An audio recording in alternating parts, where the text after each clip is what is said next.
Hello, hello, hello, it is Railnatter. Welcome one and all. I'm currently presenting a thing in the centre of York, hence why this is a pre-record. But you'll be glad that it's a pre-record because it's the second part of our wonderful chat with Chris Brownbill about Australian railways. And this time we're talking about the future. Before we crack into that, of course, I must plug the Patreon, particularly the £5 and above patrons. Lots of you have joined, and it's a delight to have you. You get bonus episodes. There are bonus episodes. Yeah, the 15-minute bonus episodes at about 9:30. That one will be live tonight because I should be back in time. Pressure on me. Yeah, I'll be back in time to do that live. So pay attention through the links for that, and a little bit more about that later in the episode as to what we'll be covering. But yes, Patreon people, you allow this to happen, so thank you so much for that. Without further ado, welcome to tonight's Railnatter.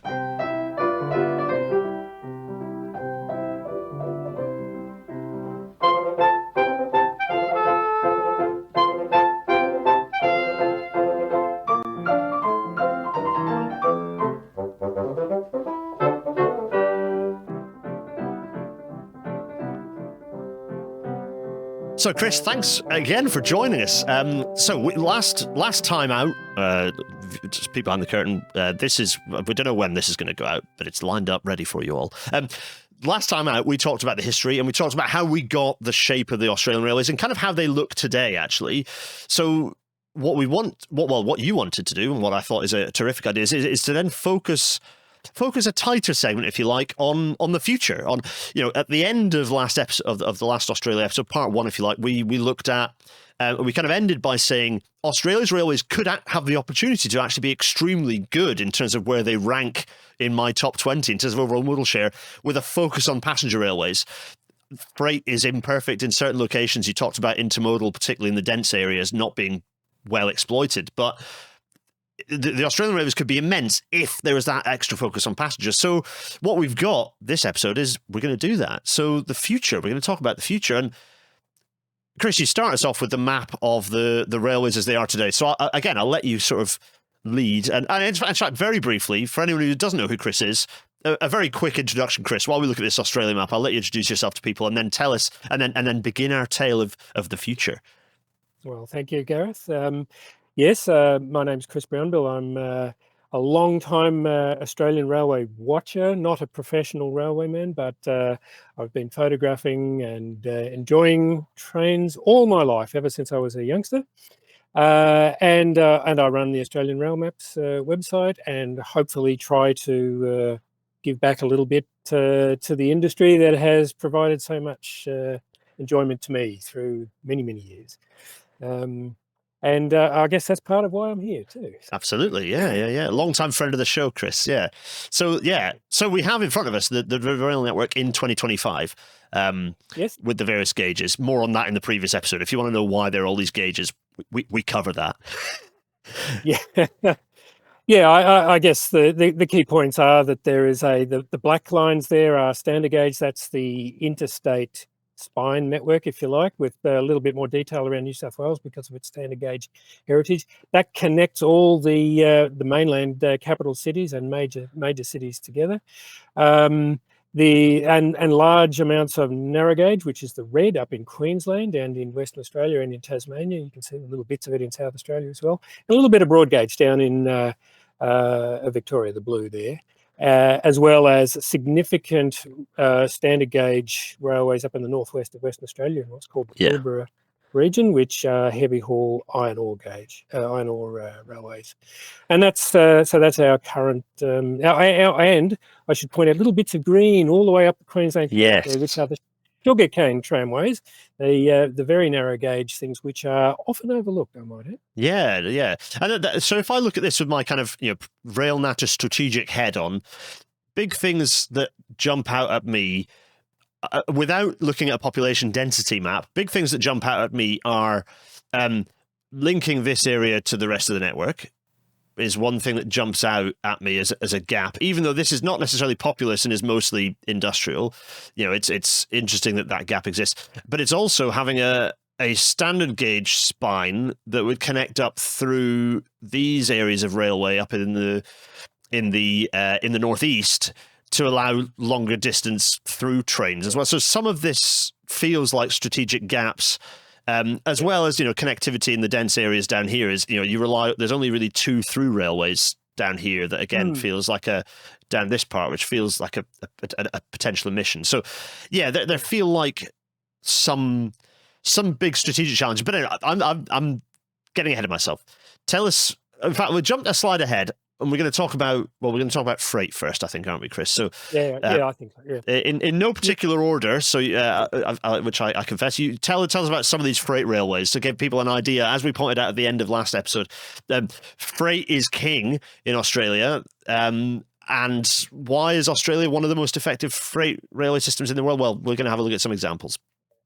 Well, what you've got there is a photo of a Rio Tinto iron ore train up in the Pilbara region of northwest Western Australia. These are the world's longest and heaviest trains. They are privately owned. They are run entirely as part of the production line of the mine to port operation. Yep. You can tell from the colour of the dirt there that it's built on iron. The whole place is rusting. So that's what causes the colour and of the ore you can see in there. I mean, it is spectacular. That colour. It's yeah. It is. I've got to admit, I've never been there, and most Australians haven't actually. It's about as far. Well, it's a bit like someone in Copenhagen not having been to Greenland. To the extent that Greenland is part of Denmark, which I know it's not, but to the extent that it is, it's somewhat similar. Yep. But these things are enormous. I think there are 4 separate companies, and they all have their own lines, and they are intensely operated. And interestingly, there's even some trials of battery. It's the old battery locomotive, the old downhill charge when full, and battery hauls it back uphill, which is an interesting. I'll be interested to see whether that works. Yeah, they're going to have to add a lot of extra mass for batteries on that. That's almost an episode in and of itself. But mass is not what they're short of. Well, quite. Well, yeah, but if there's so much, if you have nearly a 10,000 ton train, which I think I'm getting my numbers right. The record is about 10 times that. They're not. So you're right. It's 99,000, was it? Yeah. That's right. They're not all that. But they proved to themselves they could do that. But I'm imagining you're potentially adding 20-30% of battery mass to that. That is size becomes unworkable. So I don't know. You'd find it. Spoiler alert, folks. You might still find it cheaper to electrify, even in patches, than to rely on battery tech. But anyway. Yeah. So I mean, it's such a large part of Australia's industrial output that it may even be justified. But I was going to say and then it might show that, and then the US. I have to say that sizable bits of US railway will be looking closely at what ends up happening there, because this is the test for a lot of things. Interestingly, it's also a test for P-way that works, because the tonnages along here are enough to basically, what looks like melt the track, but it's not melting it. It's just mechanically squishing the steel down so much that you have to have very specially designed rails to cope with the tonnages here. That the annual tonnages are absolutely beyond comprehension to Europe. The climate, it's not unheard of for it to get to 45 degrees up that part of the country either, so it's a pretty harsh environment. Yeah. So the next image is something a little bit different, and it is electric. So tell us what we're looking at. Yeah. Well, I chose this particularly because it is electric. This is coal haulage. This is in Queensland. You can see the QR national logo on the front there. And it is narrow gauge. It's 1067, which is, in fact, Australia's most extensive gauge, largely because of Queensland.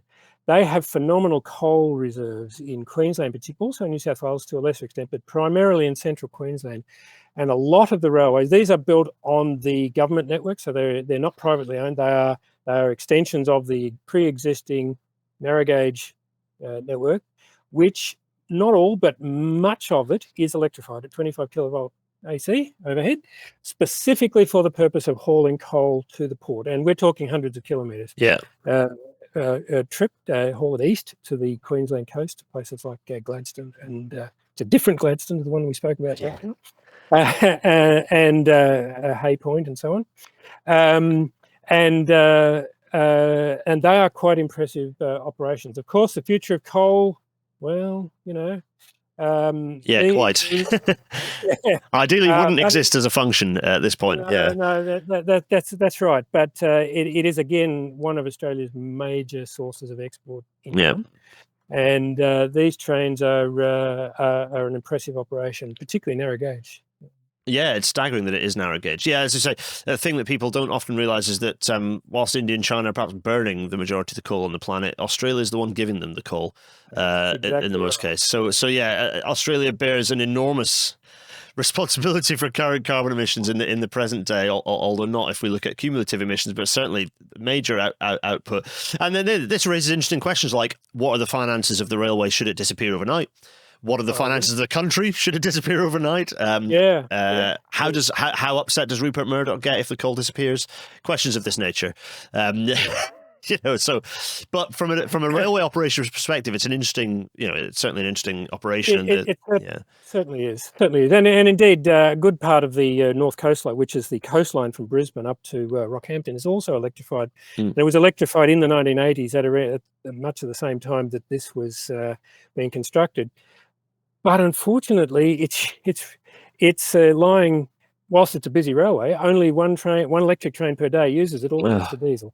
And we're talking, I think it's about 600 to 700 kilometre distance under the wires, which is quite amazing. And the locomotives are there, but quite honestly, I don't understand it. It's something to do with access charges to the current supply. And I mean, not a dissimilar story that we've had going around in circles in the UK, actually related to power energy charging and moving back to 66s away from 90s and questions of this nature. Yeah, frustrating.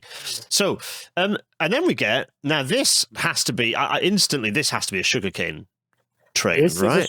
This is a modern day sugarcane train. There are actually thousands of kilometres of sugarcane sugarcane railways in Queensland, all in Queensland, up the coast of Queensland.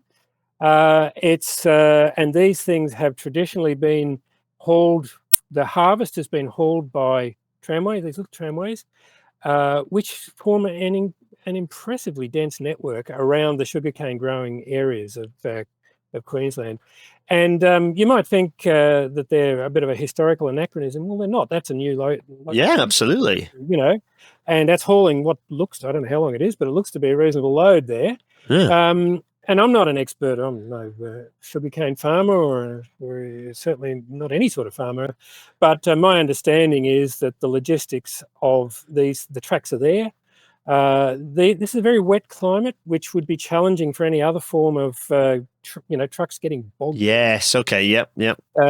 So whilst it looks kind of a little bit anachronistic, it's not going away anytime soon. And and there are many of these, and some of them go 50 kilometres from farm to crushing mill. It's interesting. It's the situation where that, as you said, the combination of climatic conditions of scale of operation mean that the road haulage, individual motor haulage, has not broken in the way that the economics didn't quite break in the same way they did for most other forms of goods movement.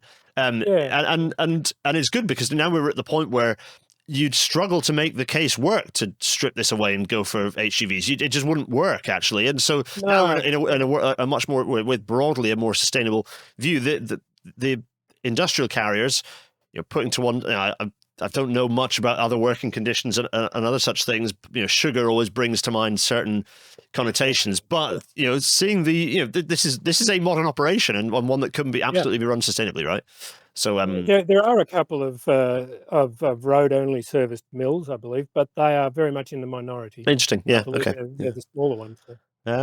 So then the next one we have, well, here is actually I'm looking at these silos back here.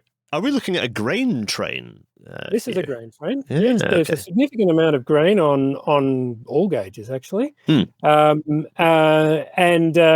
it's pretty much all. It's instead of for the sugarcane from farm to crushing mill, for grain it's from farm to port, almost exclusively export. And there are those silos like that. Those are probably early 20th century type vertical concrete silos, but they are predominantly in New South Wales, Victoria, and a lot in Western Australia. Some in South Australia as well.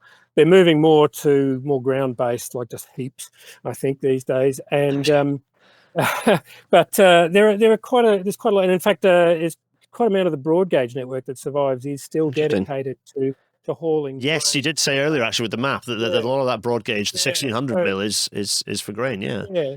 So we have grain to thank for that. There has been significant inroads by road into grain haulage, both to port and also the number of depots has shrunk. There used to be a rule generally where railways would build a receival point, a silo, within 1 day's horse drive or from every farm. And even until the 70s, that was still the case. These days, there are vastly fewer, and it's probably within a couple of hours truck drive from wherever the farm is. But the efficiencies, the grain trains are now quite impressive operations, and not to the same extent as the coal and iron ore, but nonetheless, it is bulk and it is the best way to move grain. Yeah, bulk railways out there, they're actually extremes of their best capability, which is mass bulk haul. There is no more, by a country margin, no more efficient way to move that stuff over those distances. Just none at all. Well, other than electrifying it, but yeah. But it's still a spectacular operation. And it's a good way to use, like that locomotive there is a rebuild of a X-Class. It was from about 1970, late 60s, early 70s. Those things are still running around, and they're brilliant. Yeah, they need to be big, they need to be dumb, and they need to be reliable. Like reliability of the locomotive is absolutely key. And so a nicely bathtub curved 70s diesel is actually you're going to struggle to find a more reliable unit. That might go off in the next couple of decades, but certainly at this point, it's still just a big lump of train go burr. So then we get to well, it's pretty obvious what these are, double stacked intermodal, but tell us a bit about this story in Australia, because people might be familiar with the electric, in the modern era, people are familiar with double stacked in the US, behind diesel, and of course, more recently, double stacked in India under the wires. Tell us about the Australian story. Well, it's a bit of a two-phased story. We do have double stacked, obviously, but predominantly, or almost entirely, that is to the west. It's east-west and north-south transcontinental services. Double stack cannot reach east of Adelaide and east of Parkes, which is in central New South Wales, because of tunnels, bridges, clearances. Yeah. So what we have is double stack from Perth to the east, from Darwin to and from the east, and that is definitely the best performing intermodal the intermodal corridors, the long, efficient trains which are point to point. However, they have to then be transshipped into single stack trains to get to Melbourne, Sydney, and Brisbane. And to get to north of Brisbane, it's a gauge change. Yes. Again, we see the system, lose your system of systems, and problems are introduced. Yeah. So whilst there is an impressive, and I forget the number, but it's certainly in excess of 50% of intermodal traffic goes by rail east-west and in transcontinental north-south. Between our largest cities, Sydney and Melbourne, it's something like only about 2%. Which is low, very low. Which is very low. But I take that to mean there's a lot of potential. Yes, exactly. There is more. Melbourne to Brisbane does get a larger proportion, because even though it goes via Sydney, it is more competitive compared because the distance is involved. Because of the distances, that's right. So it's something. No, I won't make up a number, but it's somewhat more than 2%. But Melbourne to Sydney and Sydney to Brisbane, which are both sort of overnight distances, the trucks and Melbourne to Adelaide for that matter, those three are very poor. But at the moment, and there is work being done to increase the double stack ability on the Melbourne to Brisbane route, but that will leave Sydney out, unfortunately. So there's certainly significant success, but there's certainly a lot of potential to improve. And that's Yeah, it should be, as you say, it's a big opportunity there. So we move into this beautiful picture here. We move into the next part of the story, which is talking about the passenger railways, and the bit of the railway that, as I've said, from a mode share perspective is very small, but as a bit like for the intermodal, there are opportunities abound, I think. And we're going to talk about the cities to start with, and we're going to talk about Brisbane off the bat. Chris, there's plenty to talk about here, so we're going to whiz through. We don't want to. There's an episode for each of these projects, let alone each of these cities. So it's going to be a fair canter, but just a very brief kind of overview of what the stories are in the kind of the major metropolitan areas across Australia, really. Yeah, well, Australia, despite a lot of the preconceptions, is a country of cities. Most of us live in quite large cities, and those cities have comparatively good, by world standards, passenger rail networks, short to medium distance passenger rail networks. They're virtually all electrified. In fact, I calculated that about 96% of passenger journeys in Australia are behind electric tracks. Oh, that's a very nice fact. Yeah, that's very nice. 100% of our passenger trains of all types are air conditioned. Yeah, and almost all, we have about 1,100 and something stations, and only you could count on two hands the number that don't have full level boarding access. Again, extremely useful. Yeah. We have the heritage from Britain of the high platforms, but not the half-assed British platforms. I'm talking full level platform. Not so much Brisbane, actually. Brisbane's a little bit lower, but we're pretty good on those sort of. We're lucky because most stations are at ground level, of course. So there are good things about our passenger networks, and in Brisbane is it's a city of about with the Gold Coast of the southeast and the Sunshine Coast of the northeast. It's a fast-growing subtropical city, which will be heading towards 4 million one day population. It's the host of the 2032 Olympic Games, which is going to spur some development, no doubt. Absolutely. It has a passenger rail network shown there, which is taken from my website, railmaps.com.au. Go view. So what you're looking at there are lines that radiate out from central Brisbane, north, south, east. It's very radial, as you can see. And each of those lines has either a 15-minute interval or a 30-minute interval service to each of those destinations, with one little exception off the far west, which is once per hour. So, and down to the Gold Coast, you've got the Gold Coast Light Rail on the far southeast there. So broadly speaking, this has been a very fast-growing city.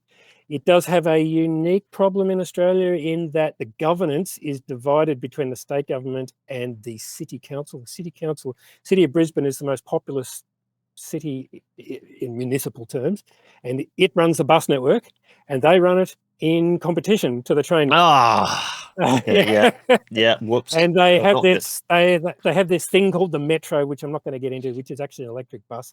And so Brisbane has more problems than most other cities, and its patronage is comparatively low as a result. Not so much lower, but whatever you do, don't put your buses in competition. No, they will deny it. Rex, it's like number one thing is the urban transport has to be fully integrated, because buses are our friends and allies, and they beautifully complement the rail system and should never be in competition with it. Yeah, Newcastle, but the UK one is the perfect example of that. When you saw the difference, the time where Metro built up as a system to complement the buses, and buses fed the Metro, and then that was torn to shreds after bus deregulation, and then the buses came into the city centre and broke everything, and just ruined that entire system, and patronage of the overall system went down for quite a sizable chunk of time after that. So, I will say they do have integrated ticketing, so which is good. At least you can use the one card, and in fact they have a flat 50-cent fare. Would you believe, from in that wide area, which was bipartisan political at the last Queensland election. So that is now, it's going to be interesting. And it has led to about a 12% increase in patronage since they introduced that about 6 months ago. Still early, but that's a fairly radical experiment. It is, yeah. It's almost one of the situations where you've reduced it to 50 cents. Yeah. In terms of the income, is it maybe worth just not having anything at that point? Because there's a bit of a 50 cents is tokenistic, and at that point, it's like, well, is that paying for the infrastructure to just tick it, just maybe get rid of it? I'm not 100% convinced on that. No, that's fantastic initiative anyway. It's yeah. I'll be very interested to read the papers off the back of that and to see what happens with the trial. Well, keep an eye out for it because we'll see. Yeah. Early indications are positive. Anyway. Yep. There's a number of projects been occurring over there. This network was electrified only in the late 70s. By the way, it was it was all diesel rail cars before that, and it's been extended a lot since then. I think we've got a list of projects. I think have we? Yeah, it's not on. No, it's, read through them. I'll point them with my arrow. Yeah. Yes. Well, we had the Springfield line, which is the blue one to the southwest there. That was newly built in 2013. So it was a new branch to a new development area there. There's the Redcliffe line, the other end of the light blue one up the northeast. So you can see that came in 2016.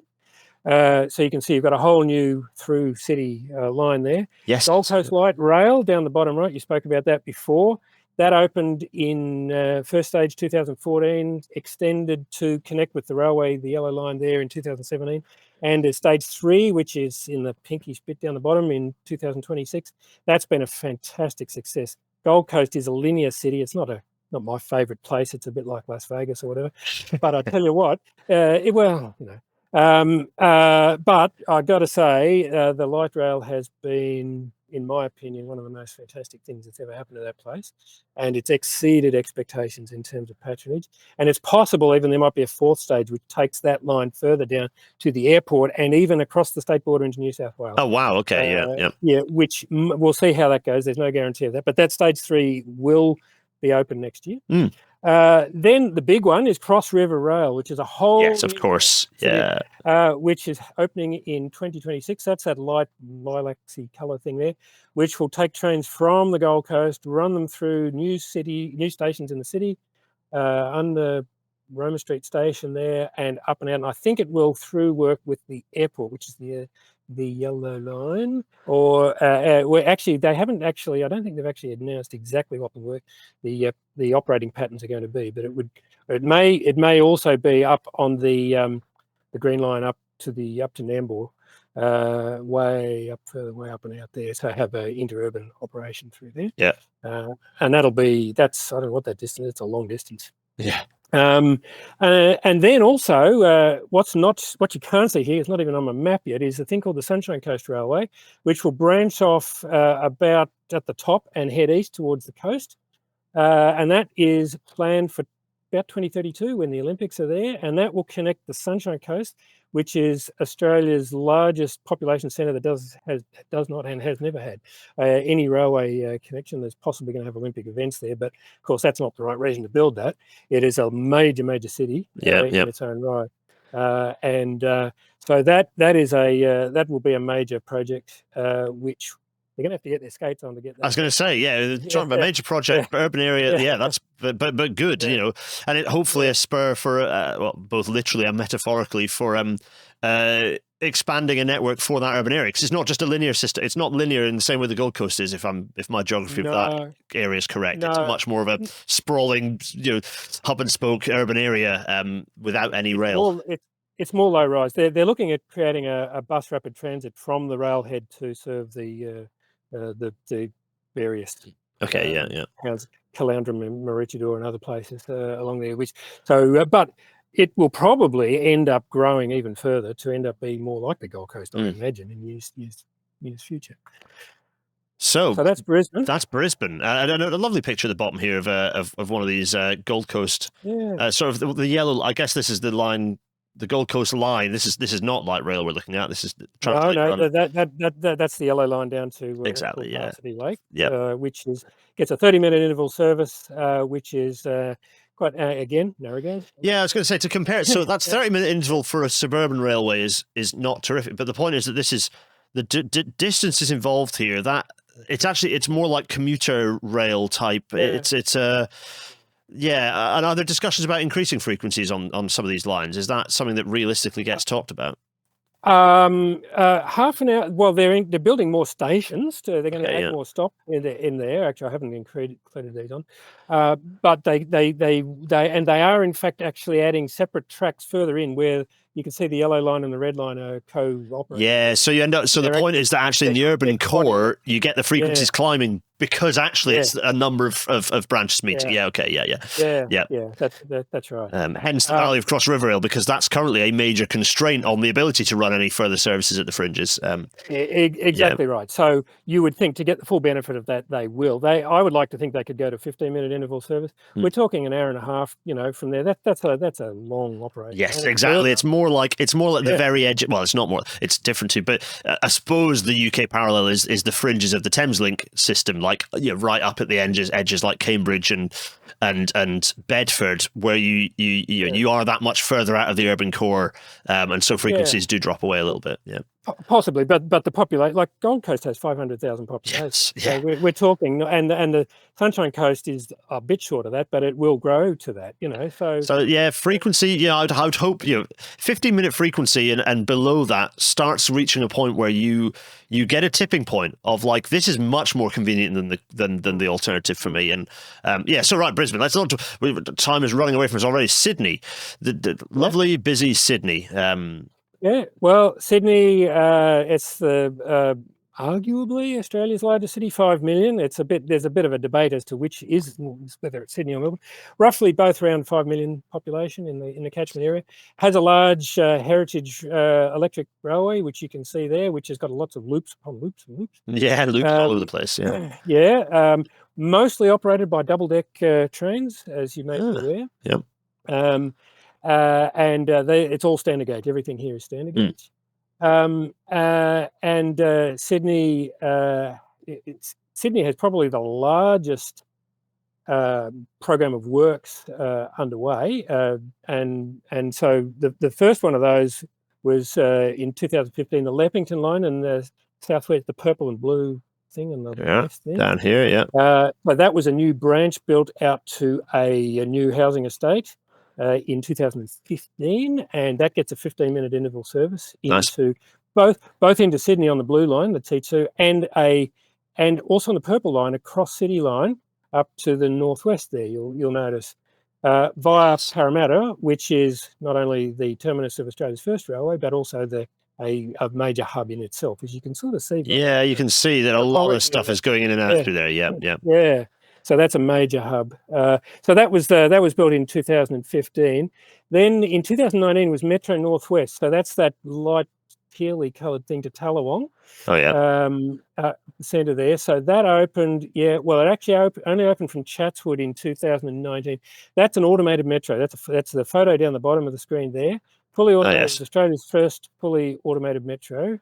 It was built, maybe not for quite the right reasons. It was built by a Liberal, which in our term is Conservative government. Yes.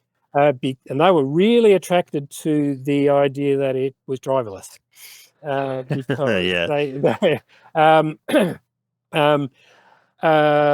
but having said that, it's been a roaring success. And that again is a new housing estate out at Tallawong. It's high speed. The frequencies, like there's a 5-minute intervals. Oh wow! Yeah. And it's well, I mean, you know what? Once you hit those frequencies, the numbers of people you're moving are enormous, and nothing can beat it. Like it's yeah. The thing that really knocked my, so when I rode that for the first time, I went out to Tallawong, and would stop at every station. It's got the platform edge doors and everything. And it gets to Tallawong, it's the terminus. I thought, oh, well, I'll just stretch and scratch my bum and get out and have a look. It only stopped at the terminus about the same length of time as a through station. As a through station, before it headed off again. And to me, that was the first time I'd seen that, and that was when I clicked. This is not like an ordinary railway. This is something else. And as we said, like for the most part, the driverless operation doesn't win you a huge amount in through stations. But one of the major benefits is at the terminus and turning trains around quickly, because that walking a driver from the one end of it to the other end of a 200-meter long train or whatever it is makes a big difference compared to the driver can still do that, but the train's already moving. The driver's just making a reasonably hefty pace through the train, but the train's already on its merry way back again. So that is a major benefit. It's Crossrail utilizes the same technology, albeit in a turn back a bit further on. So nice one. So as we continue, so that's the Metro Northwest. That's the Metro Northwest. The next one was the City and Southeast Light Rail, which is in the south, the red lines to the southeast there. This was really returning modern trams to the streets of Sydney. So here they had, these are well-established, relatively affluent suburbs, quite affluent suburbs, in the inner suburbs, near the beaches to some of them there. Yep. Past universities and hospitals and all sorts of things.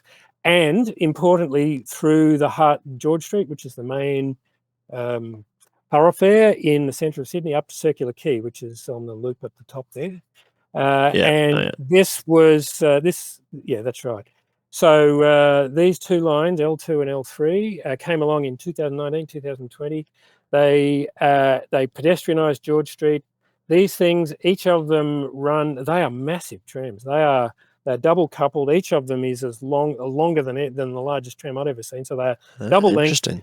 They run each line every few minutes. So in the core, you've got very, very frequent. And the street is basically, it's a light rail and pedestrian and cycle route through the heart of Sydney, which is reinvented. This is, it's worth momentarily pausing to say, this is why trams are very good, is that unlike buses, which allow you to kind of justify keeping the street as it is, trams allow you to completely rethink an urban space, and they often require, if not enable, provide the political space to enable pushing private motor traffic out of an area and massively improving the quality of urban spaces. And so transformative for Sydney's kind of central business district. Major benefits.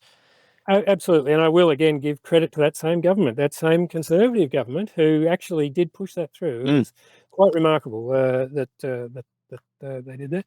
The next one, probably the biggest, was Metro City, which opened last year, which is the extension of the Metro North through the heart of the city, through a number of brand new stations down to Sydenham. So that's this bit down here to Sydenham. Down to there. That's exactly right. That's it. So that has opened a number of new stations. One station of which is called Waterloo. You might be interested to know. Yes. And that has the architectural wonder, frankly. And it has actually taken passengers away from some of the previously existing rail lines. It's much quicker. Yep. That's good. That's fine, because it frees up space. Exactly. Yeah. Exactly right. So that is that's been fantastic. Next is Parramatta Light Rail, a whole new light rail system out again at Parramatta, the red line sort of. Oh yes, here to the west there. That opened late December last year. Again, through the second hub of the city, connects hospitals, commercial districts, and takes over an old rail line up to Carlingford, the bit that goes north. That used to be a heavy rail line. It's now a light rail line. I'm not always a big fan of that, but I've got to say that's a pretty impressive operation there too, and they've done it very well. One of the things I like about that, there is a station on there called Tramway Avenue. And it's called Tramway Avenue not because of this tram, but because of the previous generation trams that used to run there. So in some ways, there was a tram. That might be it. It was closed decades and decades and decades ago, and there's a tram again there. It's wonderful. First stage of that opened late last year. The second stage, which will go to Olympic Park, which is just to the east of Tramway Avenue. Yes, going down here. That will open in 2028. So that's been committed to, and construction is now underway. And that's nice because that gives you a link. That gives you links from other. It provides those additional links. Density of passenger network is always good. Give people choice. Right.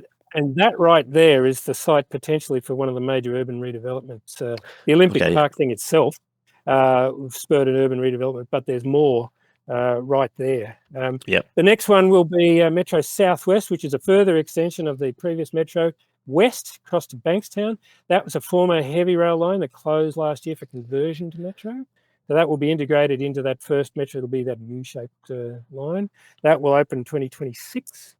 That's well advanced. So people in that, and that's a fairly well established but lower socioeconomic, although not cheap, area, and that will be fairly transformative, I think, for that area. And there's another metro out to the west there to what's called Aerotropolis. That's going to be Sydney's second airport there, which will connect that to St Mary's on the regular network. And that airport is going to open soon, and that metro will open in 2027. And that will be so you can see there's a very flavour of metros here. Yeah, absolutely. Although, ironically or strangely, the other metros, it's going to have a different voltage to the other. I don't know why. Anyway, they've chosen a different system. Strange, but anyway, yeah. Well, and perhaps bigger than all of that, there's Metro West, which will be 2032, which will go west from the city to Parramatta, which will parallel which runs just so from Hunter Street, is that right? Yeah, that's exactly right. Does down here, and then through Olympic Park, connecting into that light rail system as well. And then exactly right. Does it actually connect into Parramatta, or is it to connect just it beyond? Will connect. Well, it's really easy walking distance. Okay, yeah. It's only one block. Yeah. So there's this system kind of going through, and that's right. And a lot of that is old industrial things. When the harbour was Sydney Harbour. I was going to say it's coast. It's areas that are likely to be good for redevelopment, good for growing the city, but crucially, transit-oriented development. So positive stuff. That's exactly what that is. So you can see there's a lot of development going out for the next 30, 20, so next 7 years. There's a lot of stuff underway. A lot of those are already holding the ground or. And it's worth reminding people, these are Brisbane, Sydney. These are absolutely enormous cities, multi-million population cities. And the way that you keep those cities alive is by you never have a moment when there isn't new transit being built. That's just how it works. Either the city continues to live, evolve, grow, and transit has to keep up. And we said already, this is one of those driverless trains at the bottom there. We jump next, I think, unless there's anything else in Sydney. We jump to Melbourne. And there are a lot of dashed lines on. In fact, no, there's not dashed lines, forgive me. Lots of little stations, I get. Well, in fact, tell me what's going on. Well, Melbourne, that is a map of the combined rail and tram. Oh, of course, because it has an extensive tram system in Melbourne, yeah. So the lighter lines or the narrower lines are the tram stop. That map actually shows every tram stop on it. Oh, yeah, hence it looks dashed, but they're just tram stops. Got you. That's exactly right. So you've got, whatever it is, 17 or so radial electric rail lines, which are all broad gauge, all electrified 1500 volt DC. And you've got 30-something tram routes, which are electrified at 600 volt DC standard gauge. And that network has been in place for a long time. Yeah. But Melbourne is a fast-growing city, and one of the problems it has is to absorb all the new. In fact, it's faster growing than Sydney because the countryside around Melbourne is less constrained. Sydney is hemmed in by geography, the bay and the hills and everything. Melbourne doesn't really have that, and so it's growing. And the housing is a little bit cheaper. And but the problem is a lot of that is being built beyond the reach of the existing line. Extensive though it is.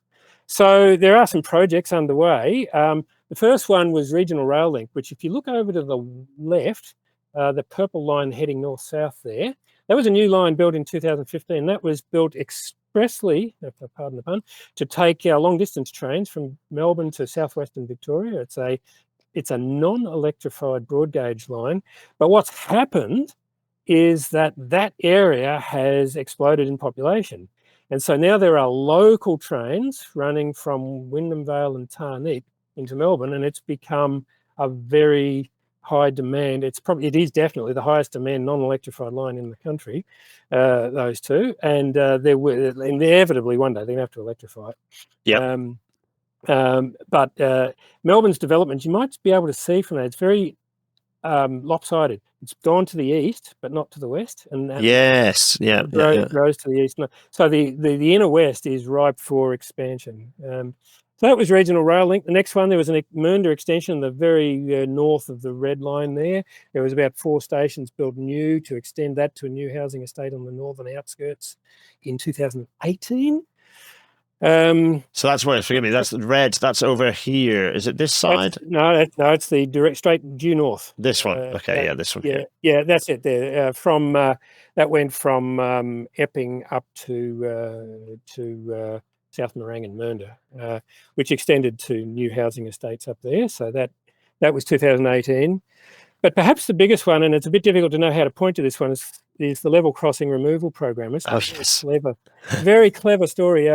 The Melbourne, unlike Sydney, has it's a comparatively flat city. There's not that many hills. There are a lot of level crossings. Hundreds of level crossings. Florida, pay closer, or particularly like Miami, pay attention to this. This is how you fix this problem. Including some which still are level tram train crossings. Yes. Fascinating. Yeah. Technically, quite. But not what you really want to see. So there was a level crossing removal program, which was a program initiated by the Victorian State Government. Started in 2018. It's continuing until 2030. So it's a rolling program, ostensibly advertised as removing level crossings, and it's being promoted to the public as this will speed up your drive to work. It will get rid of traffic jams. But of course, what it actually is rebuilding the railway completely. Yeah. So it's taking life-expired surface, unfenced in some cases, railways, and largely, sometimes putting them beneath roads, but mostly elevating them, such as the photo you can see down there. Yeah, this is how to do this. This is brilliant. Yeah. This is, admittedly, very contingent on a particular geography. But if you have big, flat, like, hello, all of Florida, the way to do that is this. This is how you do it. Raise the railway up. That's exactly how to do it. So we've got that in large proportion of that busy line to the southeast there, the blue and green line, where it's, large parts of that.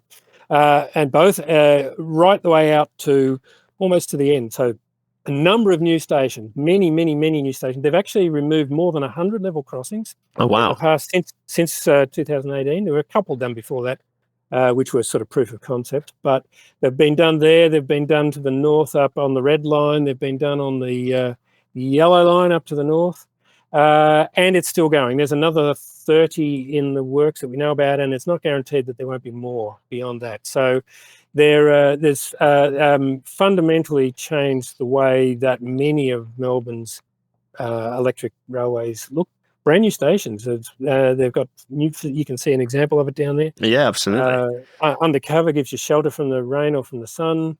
And it does the crucial thing. It's not just about level crossings. You're opening up the entire urban realm back. You're doing the railways are one of the big problems with railways is that they sever communities, lift them up, reconnect those communities again. It's fab. And that land is brilliant. It's used as community space generally. Yeah, absolutely. Linear parks, cycle space, perfect. Yeah, fantastic for going for a walk on a rainy day. Yeah, that's it. Yeah. Terrific. Absolutely. So that's an ongoing program.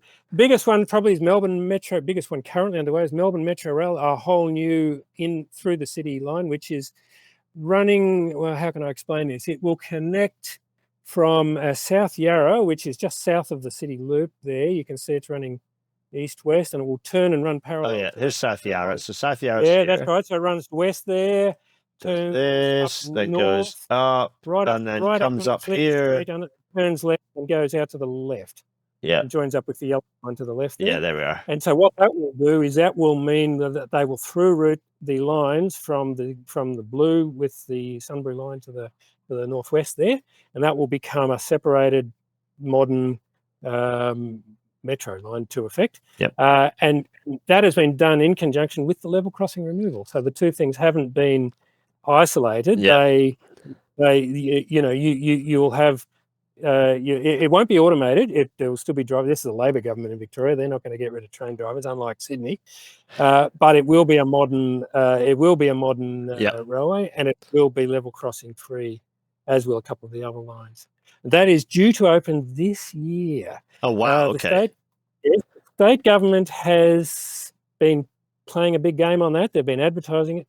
Some people are a bit sceptical given the state of the construction, but they're putting a lot of weight on it. And they've got an election due next year, so I'm pretty sure they're going to want to get it done. Yeah. And that will be transformative. Yeah. It's just I'm conscious we've Perth still to go, but there is so much. It's just, you talk about potential. The scale of infrastructure investment. I mean, I'm sure there's always more that can be done, but it does seem to be a sizable amount of money being invested in urban and suburban rail. It's fantastic. Well, and we haven't got to the biggest one here yet. But you're right. You're right that it is a politically sensitive thing. There's a lot of criticism of the government for the amount of money they're spending, but they're ploughing on regardless. They're good. Have some backbone, governments, because the benefits to your people, to your electorate, are enormous, and they will thank you for it when these railways start running. So while we're still in Melbourne, you say there is one last grand project. There's actually two. There's two more. There's Melbourne Airport. It is Melbourne Airport Rail, which is due to open probably in 2030. It's not on here. It'll be in the northwest. It'll be a new branch line, which will run from the airport to the city. That is not controversial. Everybody wants a line. But the biggest one is the suburban rail loop east, which will be a metro, which again I haven't put on here because I probably should. It is under construction. It's in the early stages. It'll be 2035 before it's open. It will run from Box Hill in the east, which is on the dark blue line where it bends from northeast to directly east. That's Box Hill there at the terminus of the tram line. It will run to Glen Waverley, which is the end of the other blue line. It will then run southwest down to the green line and through the light blue line. So it will run an arc through the eastern suburbs. So kind of like this sort of situation. No, further out. Oh, further out. Sorry, forgive me. Yeah, okay. Yeah, it'll be sort of, I can't really point to. If you see where the dark blue line turns from northeast to running directly east, that's Box Hill. Here. Up? No, further east. Here. No, south. Oh, here. Here. No, that's Camberwell.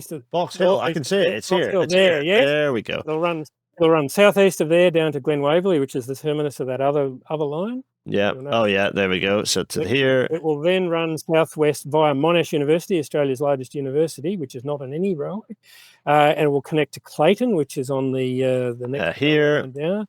Yeah. And then that will run further south down to Southland, which is somewhere down on that green line.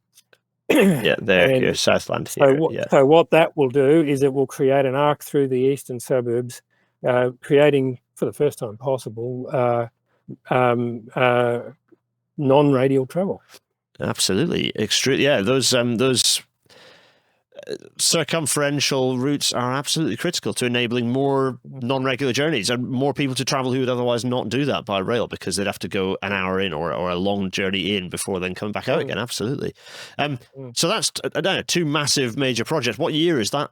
That was 2035. But still, they have aspirations to expand it around the northern suburbs to the airport, but I probably won't be seeing that. Yeah, I was going to say. Okay, yeah. So more to be done on that one.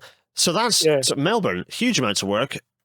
Perth. Perth? Yeah. Tell us about. In some ways, Perth has probably been the most transformative. Actually, by the late 70s, Perth only had two railways. One from Perth Station in the centre to the northeast at Midland. It's that crimson one. Yeah. And from there southeast to Armidale, and they were diesel, and barely out of steam, and it was in dire straits. But the America's Cup actually led to which was held in Fremantle in 1983, I think, led to the reopening of the Fremantle line, the blue line, to down there. But then what happened was electrification, and that came in the mid-80s. Those lines were electrified, and a program of constructing new lines happened after that. And it's really culminating around about now.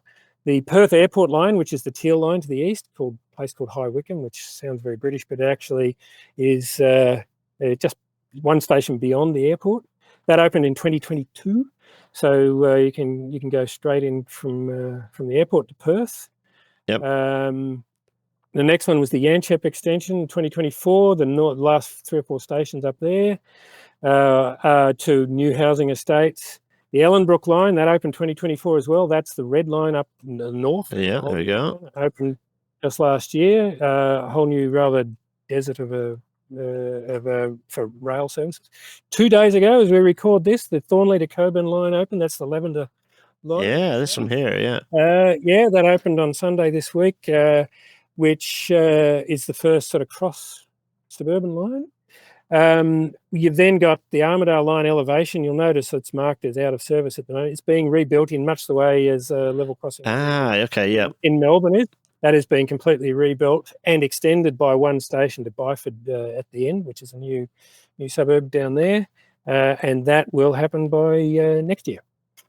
So just an enormous number of little projects. Well, I say little, but there's pretty sizable projects. Did say that this is map transforming. Perth might not be the largest of the cities on our list, but the level of transformation from these projects, fantastic. And it's been run as a single program called MetroNet. It's all been run as a coordinated program to transform the rail network and the city. Fantastic, yeah. So it's huge changes. I'm conscious that we've run long already, and we still have a little bit more to talk about. So, kind of fairly briefly, that's the urban project. We now need to talk, kind of fairly covering again 2 episodes in and of themselves, but 2 major projects that we want to kind of cover. First is Inland Rail. Yeah. Inland Rail is this is a political hot potato, but it's basically a double stack rail connection between Melbourne and Brisbane, which was championed by the previous government, the Conservative government, which was at the insistence of their farmer constituency. And what it really is it's reusing a lot of existing fairly light rail, well, not light rail, but lightweight rail, and turning it into a modern double stack interstate corridor to take freight between Melbourne and Brisbane and to extract stuff from in the middle to the ports of Melbourne and Brisbane. Okay, yeah. It has been neutered somewhat by the incoming Labor government to the section from Melbourne to Parkes, which is in about the centre there. That bit is going ahead. There's a bit of new rail there. That will be double stack, and Parkes is, you might remember I mentioned it before, that's the eastern extent of double stacking from. Yes. Perth. So that will join Melbourne to the double stack network. And that is important, but the stuff to the north of there is not guaranteed. We'll see.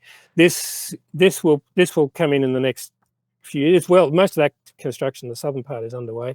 There's probably 40-50 kilometres of brand new railway to be built there, but it's subject to political machinations. Yeah. The northern bit of it. Yeah, quite. So that's Inland Rail, a freight-oriented, particularly intermodal-oriented series of, I'd say, program of works, which has merit. I can absolutely see the merit in providing that, as you talked about. This would help boost the mode share of rail versus alternatives. The next project, high-speed rail in Australia. Yes, well, there ain't any. The highest speed train we have only goes 160 kilometres. There's a few of those, but that's not high-speed rail. There is, however, that image is taken from a real website, which is the Australian Government High-Speed Rail Authority. It does exist. They employ people. They're doing things. They've built a website. Yes. And our current Prime Minister, Anthony Albanese, is very much an advocate of high-speed rail. He wants to see high-speed rail. Whether it happens, I don't know. Well, look, on one side, I think the distances and the sizes of the cities are probably pretty well in the wheelhouse. Yeah, absolutely, yes. Rail. Yeah. We've got Brisbane 4 million, Sydney 5 million, Melbourne 5 million. You can see the distances between them. They're the idealised distances, not the current distances. Yes. And you've also got Canberra and Newcastle, 500,000 each between there, plus, So those ought to be high-speed rail kind of, territory, I would have thought. What's likely to happen if we get anything is probably much shorter things. So maybe Newcastle to Sydney, for example. Yeah. Maybe Canberra to Sydney, possibly, things like that. But I guess, you've got to start somewhere. You've got to start somewhere, absolutely. And showing the value, having something is extremely helpful. This is one of the reasons why hope is not entirely lost, although the delays are, the harm of the delays to delivering full high-speed rail to or even what HS2 is supposed to be in the UK cannot be really quantified. But at least having London to Birmingham with high speed will very dramatically show why it might not be a bad idea, even if its wider benefits are substantially curtailed thanks to the lack of rest of the network. So starting somewhere is really important. Even if it was Newcastle, Sydney, that's not necessarily. I would say Sydney, Canberra might make sense for that the market between Canberra being kind of that administrative sort of core, and then Sydney being the most international city, one of the most international cities and the biggest. It makes a lot of sense. Yeah, so you can see, but we sort of don't have enough belief yet. But I've got to give the government credit. It's there that they're talking about it. And there's a half decent possibility we might get something. Yeah, and so you should, because it is a country that accepting the presence of a substantial indigenous heritage, and therefore you can't just bulldoze. You cannot just freely bulldoze and thinking, well, it's only us we're affecting. It's impacting, but high speed rail. Look, long distances, large cities, high-speed rail is the way to connect those places, and there is a massive aviation market that needs to be destroyed in Australia. Melbourne, Sydney is the world's third or fifth busiest air. Yeah, exactly. So the demand is clearly there. Exactly. There's no doubt of it. And at some point, the same situation you'll have in California, which is the reason that California high-speed rail came about, isn't from altruism, isn't from environmental conscience. It's the fact that you cannot build the airport capacity to move the people. That corridor is being pushed not because of some weird dark interest, but because the aviation industry simply cannot move enough people along the corridor. And the same problem is going to happen, if not already happening, on that corridor now in Australia. As you say, there is a high-speed rail authority. They have their website. They've got some glossy pictures. It's there for all to see. The opportunities are there for both of us. As both of us talk about, and for everyone in Australia to kind of get behind and say we think this is a good idea.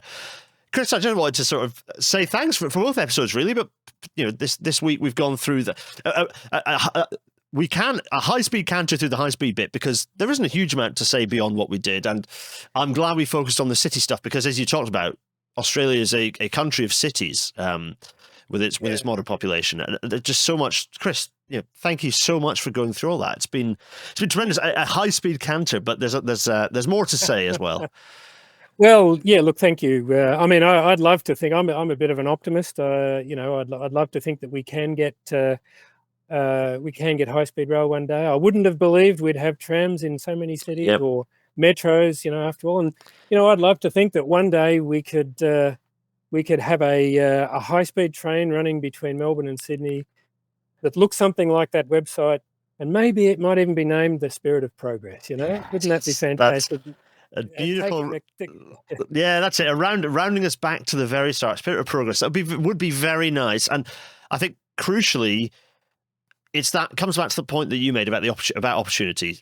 Progress is where we see the opportunity. Australia being in the top 20 because of its freight uniquely. Just think what could happen if the overall passenger movements raised up to meet that.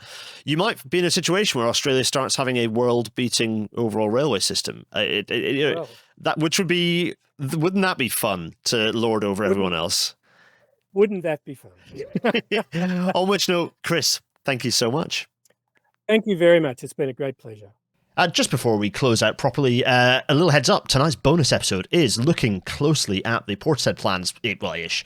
We're going to have a quick look at the Portishead plans, actually, and see what we think about them. A high-level chat before we maybe do a more detailed episode in the future. But come along to that where we do some general discussion. The usual bonus episode relaxed affair for those who missed the old Rail Natter, where it was complete chaos, incoherent nonsense. Then the bonus episode is exactly where you want to be.